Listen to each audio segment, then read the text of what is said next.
Have you noticed something strange happening in the global economy? Something most people have completely missed. For decades, gold was, let's be honest, pretty boring. It moved slowly. It stayed quiet. It was the asset your grandfather bought for safety, not for excitement. But that's all changed. Over the last few years, gold has stopped acting like a safe asset. It started behaving like a high-growth stock. And that fact alone should make you pause and think. Because gold isn't supposed to do this. For most of modern history, gold delivered returns of around 5% a year. It was slow, stable, and predictable.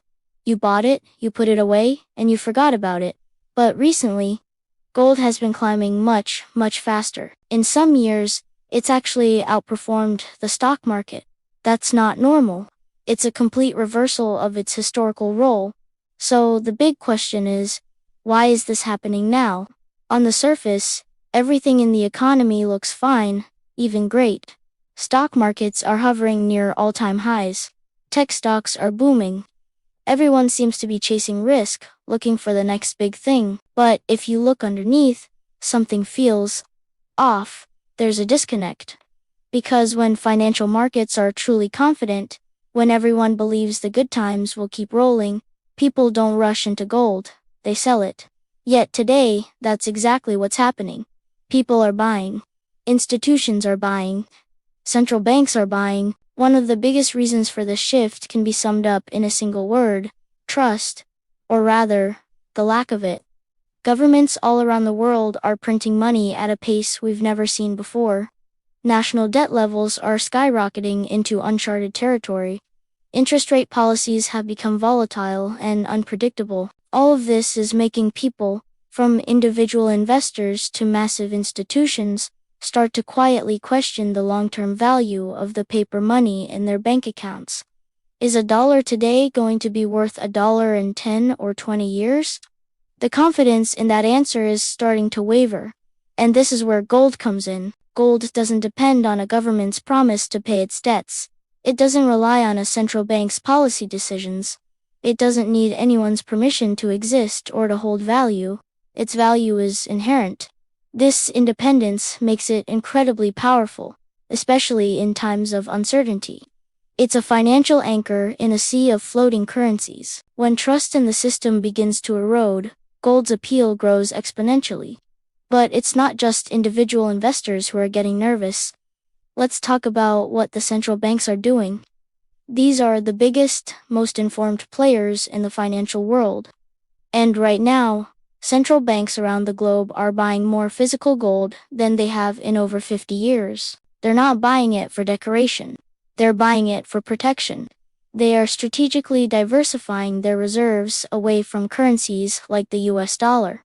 They are quietly preparing for potential financial instability.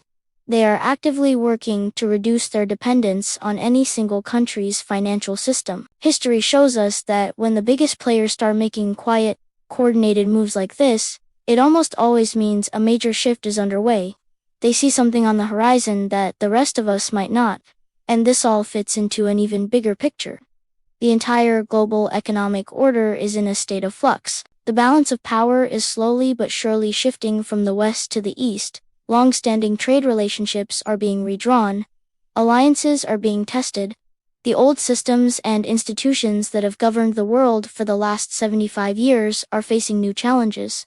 And as we've discussed, trust in these traditional systems is slowly eroding. Gold thrives in moments just like this.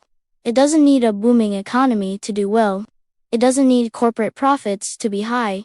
It doesn't need positive headlines. All it needs is uncertainty. It feeds on instability. It shines when other assets tarnish. So when you see gold prices rising steadily while everything else on the surface looks fine, that's not a coincidence. It's a signal. It's a canary in the coal mine. It's a warning sign from the deepest parts of the financial system. And for those who are paying attention, it's a hedge against what might come next. Now, let's be clear.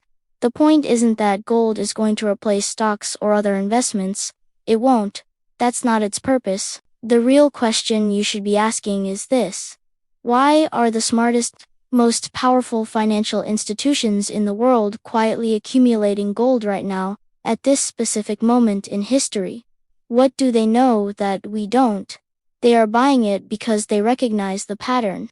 When the system feels stable on the surface but is fragile underneath, gold tends to shine its brightest. So, if you truly want to understand the hidden currents of money, power, and the future of the global economy, this is the conversation you need to be paying attention to. Forget the daily noise of the stock market for a second and look at the smart money.